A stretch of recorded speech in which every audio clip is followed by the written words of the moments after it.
तुम्हाला चेहरा वाचता येतो का? चेहरा वाचता येतो का? आरोप करताना त्यांचे चेहरे पहा आणि माझा चेहरा पहा. नैराश्य कुणाचा चेहरा दिसते तुम्ही बघा. तुमच्या लक्षात येईल नैराश्यातून केलेले आरोप हे काय असतं, चिडचिड करून नाही का. प्रत्येकाला असं वाटतं की मी अजरामर या राजकारणामध्ये हे राहिलं पाहिजे. तसं नसतं. लोक आहे, जनता आहे, लोक ठरवतात की कुणाच्या मागे जायचं, कोण आपला विचार करणार आहे, कोण दूरदृष्टी ठेवून काम करणारा माणूस व्यक्ती आहे, कोणता पक्ष आहे, कोणती विचारधारा आहे, हे सगळं पाहतात आणि लोक निवडून देतात. आता ते त्यांनी जे पण काय आरोप केले त्याच्या संदर्भात उत्तर द्यावं असं मला वाटत नाही. पण त्यांचं काय मागच्या बरेच दिवस झालं सारखं चालूच आहे, भ्रष्टाचार अमुक तमुक हे सगळं चालूच आहे. आता भ्रष्टाचारावर अशा व्यक्तीने बोलावं ज्याच्यावर महाराष्ट्र सरकारमध्ये जे घोटाळे गेलेले सगळे त्यांच्याकडेच आहेत आणि त्यांचं पण स्वतः नाव आहे त्याच्या एका घोटाळ्यामध्ये. मग असे 2-4 घोटाळे त्यांच्या लेखाचं नाव आहे. त्यांनी मला विचारावं, लय अवघड गोष्ट आहे ते प्रश्न विचारणं. तर त्यांनी स्वतःचं आत्मपरीक्षण करावं. आणि माझा तर मी त्यांना सल्ला देणे एवढा मोठा नाही. ते फार महाराष्ट्राचे, राज्याचे, देशाचे फार मोठे नेते आहेत. ते एका मोठ्या पक्षाचे राष्ट्रीय अध्यक्ष आहेत ते. तर मग मी त्यांना सल्ला देणं एवढं मोठा नाही आणि त्यांच्या विरोधात बोलणं सुद्धा एवढं मी बरोबर नाही वाटत. पण माझं एक छोटा कार्यकर्ता म्हणून, या पिंपरी चिंचवडकर मधला एक स्वाभिमानी पिंपरी चिंचवडकर म्हणून त्यांना सांगणं आहे, म्हणजे विनंती आहे की तुम्ही या शहराच्या वाढत्या लोकसंख्येचा विचार करून, दूरदृष्टी ठेवून, व्हिजन ठेवून काही विकासाच्या मुद्द्यावर तुम्ही भाषणं करा, काही चर्चा करा. मला बोलवा. राज्य सरकारमध्ये तुम्ही आमचे नेते आहात, युतीमधले घटक पक्षातले मोठे नेते आहात, तिथं बोलवा, आपण बसू. शहर वाढतंय, शहराची लोकसंख्या वाढती. शहर 2041ला मला वाटतं 1 कोटीच्या पुढे जाईल. आता शहराची 10% येईल. मग कचऱ्याची समस्या येईल, रस्त्यावरच्या ट्रॅफिकची समस्या येईल, पाण्याची समस्या येईल. याच्यावर आपण देवेंद्र भाऊंशी चर्चा करू ना. तुम्ही भाषणात बोलताना ते मुद्दे मांडा, मी पण तेच मांडणार. मी पण तेच मांडतोय 2014 पासून. मी काही वेगळे मांडत नाही. मी कधी म्हटलं नाही तो माणूस भ्रष्टाचारी आहे, तो माणूस आका आहे, तो माणूस गुंड आहे, तो माणूस त्यांनी पिंपरी चिंचवडमध्ये 30 वर्ष राजकारण केलं, पिंपरी चिंचवड लुटून खाल्ली. मी नाही म्हटलं कधी की त्यांनी 70,000 कोटीचा घोटाळा केला. मी कधी नाही म्हटलं की त्यांच्या मुलांनी आत्ता तो काही समाजाची जागा लुटली. आता बरेचसे काही काल परवा एक अजून एक बातमी आली. मी नाही कधी म्हटलं. मला विकासाचं राजकारण करायचंय, मला आरोपाचं राजकारण नाही करायचंय. त्यामुळे त्यांनी त्यांच्या पद्धतीने आरोप करायचे थांबवावं आणि आपल्या बरोबरचे जे काही लोक आहेत त्यांना पण सांगावं, आरोपाच्या मुद्द्यावर तुम्हाला लोक निवडून देणार नाहीत. आज परिस्थिती अशी आहे, तुम्ही मागच्या 30 वर्षामध्ये लोकांना फक्त आरोप करून या ठिकाणी सत्ता भोगली. आता तुम्हाला 128 उमेदवार उभे करता नाही आले. याच्यावरून लक्षात घ्या की तुमच्यावरची नाराजी, तुमचं जे नैराश्य ते दिसून येते. काय ते कोण गेलं नाही ना 5 वर्ष त्यांच्याकडं मला प्रभागाचं सदस्य म्हणाला. आता पण तिकीट मागायला कोण गेलं काय मला सांगा. 128 उमेदवार जर आपल्या पक्षाचे आपल्याला उभे करता येत नसतील तर किती शोकांतिक आहे. याचं आत्मपरीक्षण केलं पाहिजे त्यांनी. काय आपल्यावर ही वेळ आली. हे असल्या कुठल्या तरी हुशार लोकांचं ऐकून, ज्यांच्यापाशी अति हुशार लोक आहेत त्यांचं ऐकून ही परिस्थिती पक्षाची आली. तुम्ही थोडंसं विचार करा. आणि लोक काय दूध म्हणजे हे नाही हो, हुशार आहेत लोक, शिकले आहेत. लोकांना आता कळले, शुद्ध झाली आहेत की आता 2024ला लोकसभेला महेश लांडगे त्यांना चांगला वाटत होता कारण राष्ट्रवादीचा उमेदवार शिरूर लोकसभेत होता. बरोबर आहे. 2024ला माझ्या बरोबर राहणारी सगळे पलीकडे पाठवले आदरणीय पवार साहेबांनी. तिकडे ते पडले, परत घेतले इकडे. बरं, त्यावेळेची जी स्क्रिप्ट होती त्यांच्या आरोपाची, ती स्क्रिप्ट हे वाचतायत. अहो, ज्या आरोप लोकांनी स्वीकारले नाहीत माझ्या विरोधात, तरी सुद्धा मला 63,000पेक्षा जास्त मत आहे म्हणून, तरी सुद्धा हे लोक तेच आरोप करतात. मग त्यांना एक माझा सल्ला राहील, म्हणजे सल्ला नाही म्हणू शकत, पण एक विनंती राहील की तुम्ही विकासाच्या मुद्द्यावर बोला. विकासाच्या मुद्द्यावर आपण एकत्र येऊ. पुढं राज्य सरकारकडनं शहरासाठी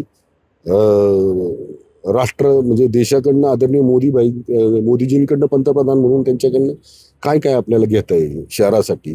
रेड झोनचा प्रश्न कसा काढता येईल, जर तुम्हाला 30 वर्ष नाही राजकारणात काढता आला, त्याच्यावर आपण चर्चा करू, पुढं जाऊ. लोकांना शाक्तीकरमधनं काढताना आम्ही जे प्रयत्न केले तेच तुम्ही जर लादला नसता तर कदाचित लोकांनी आम्हाला ते सोडवायला संधी नसती दिली. तुम्ही लादला, आम्ही काढला. 12.5% परतावा तुम्ही नाही दिला, आम्ही दिला. आम्ही तुम्ही फ्री होल्ड नाही केलं, आम्ही फ्री होल्ड केलं प्राधिकरणाच्या जागा. 12.5% परतावा असतील किंवा तुम्ही बांधलेल्या जे प्राधिकरणाने बांधलेल्या बिल्डिंग्स आहेत ते आम्ही फ्री होल्ड केला, त्या लोकांना मालक करून टाकलं. हे तुम्ही नाही केलं, ते आम्ही केलं. असं एक म्हणजे तुमच्यावर आरोप करत आहे. याविषयी तुम्ही मुख्यमंत्र्यांकडे काही तक्रार करणार का? तुमचे काय नेते तक्रार आहेत? करायची मी? मला मुख्यमंत्र्यांनी सांगितलं होतं महायुतीचा हे टाळायचा, काय धर्म पाळायचा आणि आरोप करणं टाळायचं. आणि हे तर आमच्या प्रदेशाध्यक्ष रवींद्रदादांनी पण सांगितलं होतं की आरोप नाही करायचे आपण एकमेकावर. पण त्यांचं काय झालंय माहिती का, एखाद्याला सवय झालेली आहे की माईक समोर आला की तो म्हणजे एखाद्याच्याबद्दल वाईट बोलल्याशिवाय त्यांचं भाषणच संपत नाही. ती सवय झालेली असते. एखाद्याच्याबद्दल चांगलं बोलायची सवयच नाही राहिली त्यांना. किंवा आता त्यांना जर इथं काहीच नाही, पोलीस आयुक्तालयाच्या उद्घाटनाला आलते, पोलीस आयुक्तालय त्यांना करता आलं का शहराच्या दृष्टीने? शहराची ओळख झाली ना वेगळी. गव्हर्नमेंट कॉलेज त्यांना इथं आलेलं दिसत नाही. त्यांना 1982 पासून या शहरामध्ये कोर्ट होतं, ते भाड्याच्या ह्याच्यात होतं. ते कोर्टाची नवीन बिल्डिंग होती, ते दिसत नाही. त्यांना 200 बेडचं कॅन्सरचं हॉस्पिटल, 850 बेड आपल्याकडं मल्टी स्पेशालिटी हॉस्पिटल, ते दिसत नाही आहे. त्यांना या चिखली, मुची, चरोलीचा रेसिडेन्शियल कॉरिडॉर दिसत नाही आहे. समाविष्ट गावांचा विकास दिसत नाही आहे. समाविष्ट गावांमध्ये मी तुम्हाला आत्ता सगळ्यांना आव्हान करतो, त्यांना त्यांच्या लोकांना जे पण त्यांना वाटतंय ना, त्यांनी एका गावात मी सांगतो, बुर्डे वस्ती आणि पठारेमाळा किंवा चरोलीच्या कुठल्या वाडी वस्ती होता आणि 2017च्या आधी तिथे काय परिस्थिती होती ते विचारा रस्त्याची, आणि आत्ता काय परिस्थिती ते विचारा. 1997ला घेतले त्यांना, ते पण फसवून घेतलं. त्यांना विश्वास दिला आणि त्यांच्यानंतर त्यांचा विश्वासघात केला. बरं, विश्वासघात करू द्या, काय हरकत नाही. त्यांच्याकडून टॅक्स घेतला, पण त्यांना कुठं सुविधा दिल्या यांनी? कुठं सुविधा दिल्या यांनी? मग काय आहे, आम्ही जे केलं ना ते रस्त्यावर उतरल्यानंतर त्यांना कळेल. कधी कधी जातात ना ते आळंदीला, तो रस्ता ते पाहून त्यांना जरा जळपळट होत असेल. चिखलीमध्ये लोकांना बेघर करण्यात आलं असं कुणाला बेघर केलं? मी ते मागं पण सांगितलं ना, चिखलीतली कारवाई केली ती योग्य केली. आता बघा, परवाच्या 31 तारखेला आम्ही 4-5 बांगलादेशी तिथे दिलेत ठेवून, पोलिसांच्या ताब्यात दिलेत. माहिती घ्या ना कुठून आले, कसे आले. त्याचबरोबर दुसरं सांगतो तुम्हाला, दिल्लीला बॉम्बस्फोट झाला, त्याचे आरोपी कोण सापडले? काही एक आरोपी मुशीमध्ये सापडला, विचारा त्याच्या संदर्भात कसं काही आला आरोपी. अहो, या गोष्टी थोडं फक्त आहे ना, या शहरात मी राहतो, हे शहर सुरक्षित राहिलं पाहिजे. त्याबरोबर या शहराला विकास सुद्धा झाला पाहिजे या शहराचा. आणि तो विकास फक्त तात्पुरता नाही, निवडणूक आले म्हणजे हे करतो आणि ते करतो तसं नाही. एक दिवसाचं समाधान नाही पाहिजे, पुढल्या 50 वर्षाचं समाधान पाहिजे लोकांना. पुढल्या त्या पिढ्या येणार आहेत त्यांनी म्हटलं पाहिजे, इथे जे राज्यकर्ते होते, भारतीय जनता पार्टीने जे राज्य केलं ते दूरदृष्टी ठेवून केलं. 1991ला खासदार झाले, आज ट्रॅफिक समस्या झाली. 91ला विचार केला असता तर झाल्याच त्या समस्या झाल्याच का? ट्रॅफिकचा, चाकणचं, हिंजवडीचं. आज जे शहर वाढतंय, 30 लाखाच्या पुढे गेलं शहर, 31ला 50 लाखाच्या पुढे जाईन, 41ला 1 कोटी होईल. याचा विचार कोण करणार? याचा विचार नाही करत ते. त्यांना असं वाटतं राजकारणात आरोप केला म्हणजे संपला विषय. टँकर माफिया असतील किंवा स्क्रॅप तुमचं नाव न घेता तुमची दहशत आहे शहरामध्ये असं ते म्हणत आहेत. दादागिरी आहे. माझी दहशत कुणावर आहे माहिती का? माझ्या धर्माच्या विरुद्ध जो काम करतो ना त्याच्यावर माझी दहशत आहे. माझ्या इथल्या मायलेकींवर जो वाईट नजर ठेवीन त्याच्यावर माझी दहशत आहे.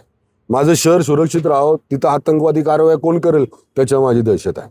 माझी दहशत ही सर्वसामान्यांना सुरक्षित ठेवण्यासाठी असेल. माझी दहशत असली यांच्यासारखी नाही, कुणाला पण अडकव, कुठं पण बस, हे यांच्या वळ आले की सरेंडर हो, ही असली दहशत नाही. मी काय करतोय, माझ्याबद्दल दहशतीबद्दल बोलताना तर तुम्ही जाऊन विचारा सर्वसामान्यांना. मी 2014ला अपक्ष निवडून आलो, दहशतीमुळे आलो का? 2014ला मी 16,000 मतांनी जास्त निवडून आलो. माझ्या विरुद्ध एक महेश किसन लांडगे, जसं मी माझं नाव आहे तसं महेश जगन्नाथ लांडगे उभा केलं त्यांनी माझ्या विरोधात अपक्ष असताना सुद्धा. मग ती दहशत नव्हती का? अरे, माझ्याबद्दल तुम्ही आहे ना जेवढं वाईट बोलताल तेवढं लोकांबद्दल हे आहे. मी आज ज्या विचारधारेत काम करतो ना त्या विचारधारेमध्ये दहशत या शब्दाला किंमतच नाही. दहशत करणारा माणूस लोक स्वीकारणारच नाही, गुंडगिरी करणारा माणूस स्वीकारणारच नाही. आता जोकासु STP या अत्याधुनिक जॅपनीज तंत्रज्ञानाने सुसज्ज, quick installation, energy efficient, noiseless blowers, low maintenance या आणि अशा वैशिष्ट्यांनी परिपूर्ण जोकासू STP तंत्रज्ञान प्रकल्प उभारणीपासून ते विक्री पश्चात समाधानकारक सेवा देणारी, भारताबरोबरच परदेशात देखील प्रकल्पांची यशस्वी उभारणी करणारी company Deccan water treatment private limited.